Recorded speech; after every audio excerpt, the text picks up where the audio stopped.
So, kumusta mga kaibigan? Welcome back po sa ating YouTube channel. Well, it's me, Teacher Kevin PH, and we're back with another video.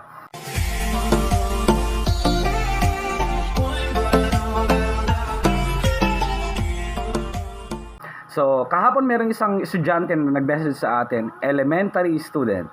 And this student is a former student of mine. Napakagalang niya mag-message mga kaibigan. And nirecord ko actually yung whole conversation namin. At na-prank ko din tong estudyanteng to, no? Na sinabi kong, ay, you are communicating with the wrong person. Kasi yung sabi niya, hi Sir Kevin, isa ako sa mga estudyante mo noon sa TOPS. And magpapaayos po sana ako ng laptop. Nasaan po yung shop ninyo? Yun ang tanong ng bata. Pero sabi ko naman, ay hindi po ito si Sir Kevin. Kakambal po niya ito. Narito yung wholesome conversation namin mga kaibigan. Gusto ko lang ibahagi ito kasi nga this should be the way how students communicate in social media. No, napakagalang ng batang to.